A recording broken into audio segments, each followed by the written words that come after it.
There again, we're going back to another strike. Yesterday we talked about Frito-Lay. Today we're talking about Nabisco. The Nabisco strike was a long time coming. In 2015, Nabisco opened a $500 million bakery in Mexico to exploit cheap labor and lax labor laws to ship that production to the U.S.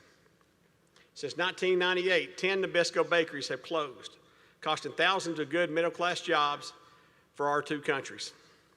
When even higher profits brought on by increased production during the COVID-19 pandemic, Nabisco workers around the country worked long, hard hours, day in and day out, to produce Nabisco products for American-made, stuck-at-home families.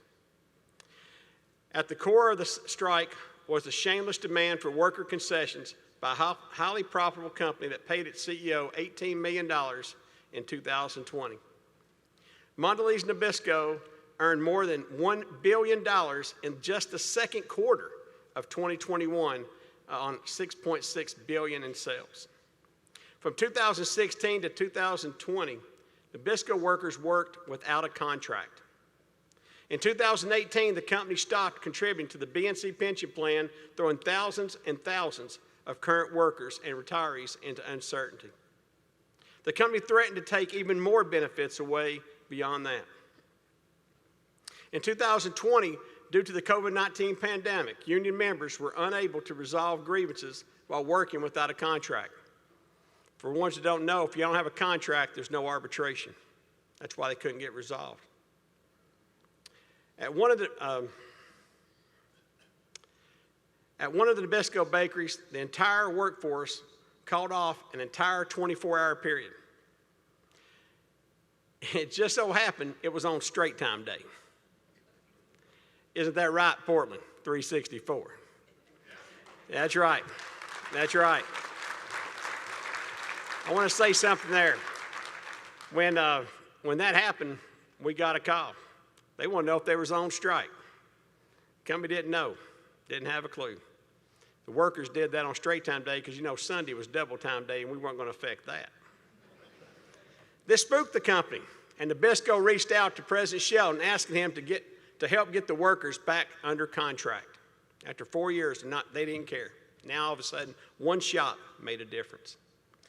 President Shelton assigned myself and Roger Miller, Vice President, East Central Region, to lead the negotiations. And Roger, I can't thank you enough for being there with me when we did those negotiations.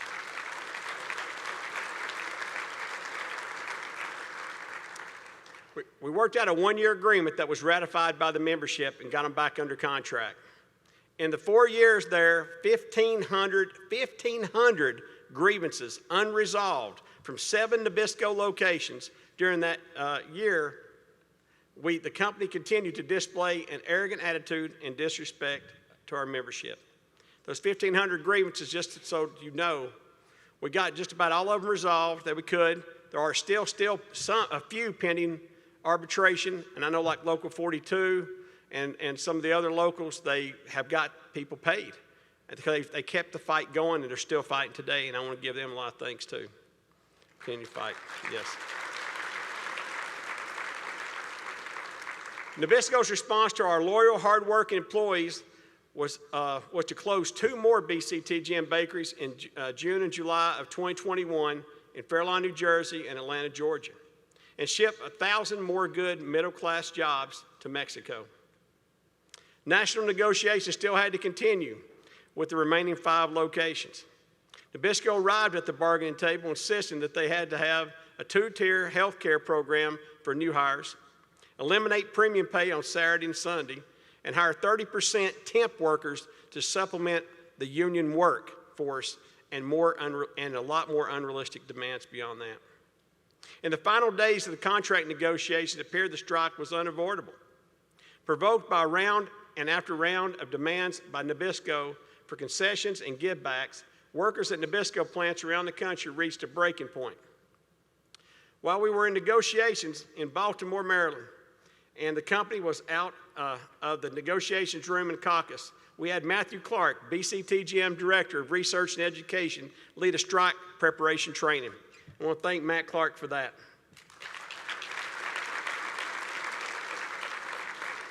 We wanted to make sure that the locals were fully prepared.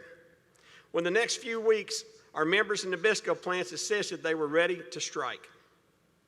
They told us, now is the time.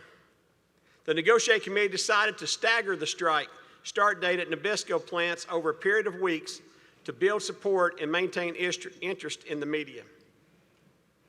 No one on the committee knew which location would be first or the next strike until they got a call from me. We kept that next location to be unknown. At noon on August 10th, members of Local 364 walked off the job and began a 24-hour-a-day picket line outside the Portland Nabisco Bakery. Members of Local 26 and Nabisco Distribution Center in Aurora, Colorado joined the strike on August 12th. On August 16th, the strike spread to Local 358 at the Nabisco Bakery in Richmond, Virginia. Local 1 Nabisco workers in Chicago hit the picket line outside the iconic bakery on August 19th, and then Local 42 members at Nabisco Distribution Center in Norcross, Georgia joined the strike August 23rd. By the end of the strike, more than 1,000 BCTGM members had gone out on strike, which covered all 5 Nabisco bakeries and distribution facilities. The strike was a long time coming for these hard-working brothers and sisters. For 5 weeks, Nabisco workers across the country manned picket lines outside their facilities 24 hours a day, 7 days a week. We certainly caught Nabisco off guard. Despite their confidence in the media, they said they had contingency plans to continue production without skilled workforce. But this plan was exposed as a lie, and Nabisco products around the country started to disappear off the shelves. This provided once and for all, those unskilled scabs cannot run our bakeries.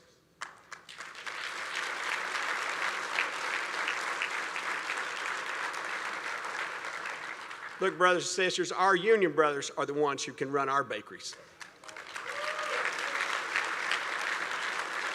That's right. Nabisco workers received national attention and tremendous support from labor allies, elected officials, community, and religious leaders. Our call for a national boycott caught the attention of the famous star, Danny DeVito. Everybody know Danny DeVito? Yes. Who tweeted out, "No contract, no snacks," and brought added attention to the call to not buy Nabisco products until workers received a fair contract. Special thanks go out to Sherrod Brown of Ohio, who got 12 U.S. senators to sign on to a letter to Nabisco in the closing days of the strike, supporting our members and demanding the company bargain in good faith. I presented the original letter to the company in negotiations at the same time Sherrod Brown was given a press conference announcing Senate support for Nabisco workers. That's right. I want you to thank him. He was good. It made a difference. It made a difference. A little side note there.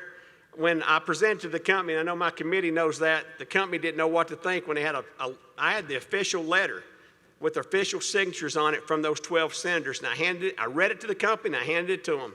And I know they had to make that call to their corporate to say, what in the hell is going on? They didn't know we were that strong and that connected.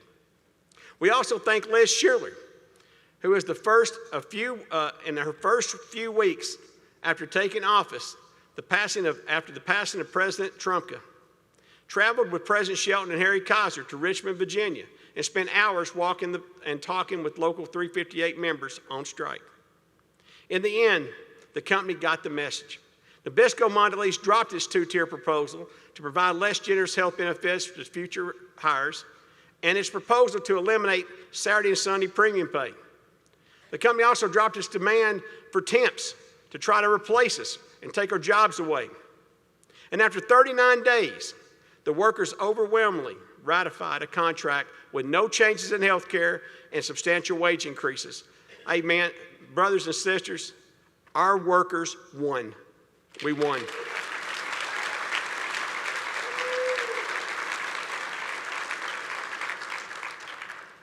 The workers would have never been won if not for the courageous and courage and resolve of our brothers and sisters, manning the picket lines, withholding their labor, and sharing their stories of why they were on strike with the entire country. I also want to give special shout out to Karina Christian, Director of Public Relations, and Communications Director Michelle Ellis for digital media, for their hard work in making sure that our members were seen and heard in the national media online. If you would give them a hand.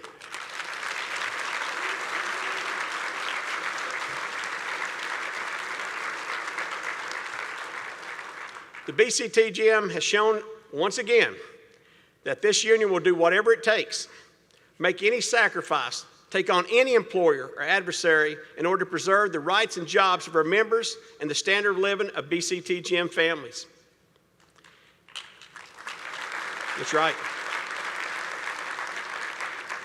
Here's a video that gives voice to Nabisco strike in 2021. Please roll the video. People can be forced to working up to 60, 70 days. I've personally worked 45 days in a row without a day off. We want to be treated like we're people instead of like slaves. The company has never given us anything, but corporate greed is taking everything away, and we'll be out here until we can stop corporate greed. When you bite a Chips Ahoy, we bet you bite a chip. Who can resist the golden, buttery, melt-in-your-mouth taste of a Ritz? Oreo, unlock the magic. Nabisco.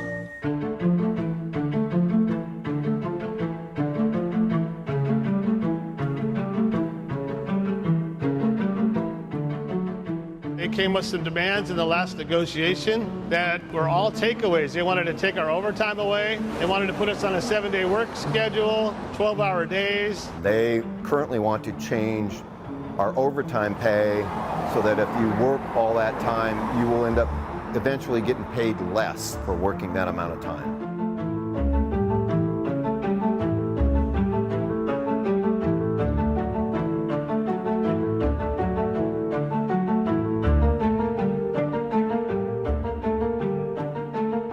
Your impact going to be about a $40,000 a year loss for all the workers across the board. They've actually closed 2 factories recently, and they don't disclose where the production's going, but we know it's going to Mexico.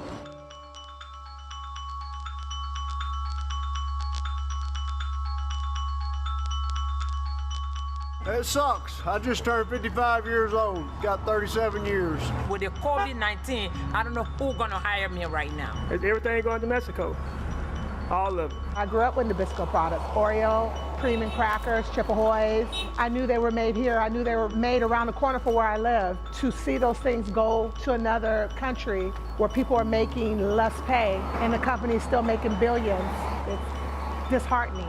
I've been here since 1987, so I guess it'd be 34, 35 years. This company's actually squeezed everything out of it they could. They don't even want us to step onto the grass of the property, so they're putting a fence up right on the property line. They're basically kicking the employees to the curb. We want the community to support us. We want America to support us. We don't want you to buy Nabisco products, not during our strike. When we come back to work, we want you to support Nabisco products, but only Nabisco products made in America. If you read the back of the label, it will say made in America, or made in Mexico, or made in Canada. And we want to keep our jobs in America. We want to keep middle class. And right now, they're trying to destroy it all.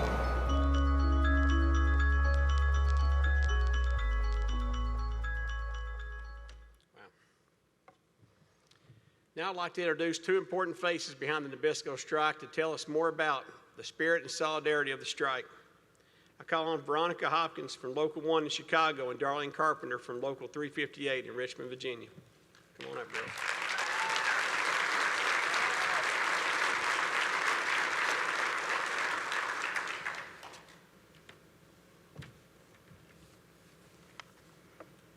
It was a long, hard, and emotional fight against global giant Mondelez.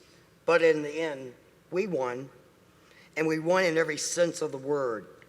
We won the respect of our fellow union members, respect in our communities, respect from our political leaders, and the respect of other unions. We received tremendous support from every corner of this country. We had nurses, teachers, grocery store workers, electricians, carpenters, truck drivers, railroad workers, and other union members from every trade who stopped by our picket line to lend their support. or deliver food and goods to the help with the people on the line and make them more comfortable. We understood that we were fighting for not just Nabisco workers, but we were fighting for every worker who believes in better treatment on the job and more rights in the workplace. We learned that we were, when we hit the picket line because your employer is a bully and refuses to negotiate a fair contract after you've helped make the company record profits during a global pandemic, people genuinely care. People were angry because we the workers were hurting. We learned that with unity comes strength, and that together we are unstoppable. We held large morale boosting rallies with demonstrators, sometimes in the hundreds, attended by union members from across the country, and elected officials for all levels of our government. At each picket line event, we had individual strikers tell their stories publicly. We amplified the voices and faces of striking workers in the media and won the respect of the American people.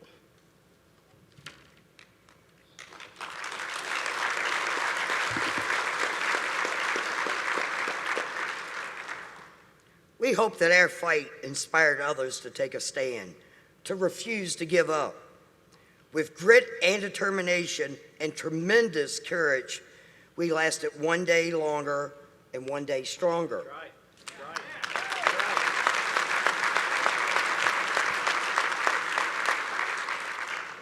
We led a fight for a better life and becoming class heroes, leading a worker-driven moment. We want to say thank you to all of our BCTGM brothers and sisters for all the support during the Nabisco strike, from the picket line visits and generous donations to our strike funds, to our attending marches, rallies, and refusing to buy Nabisco products made in Mexico. Your efforts made a difference. You not only lifted our spirits, but provided much-needed financial support. You also reminded us we are not alone in this fight. We are fighting for the future of BCTGM. Solidarity forever. Thank you, man. You did a good job. I'm proud of you. Thank you. Men and women standing up and standing strong. Hey!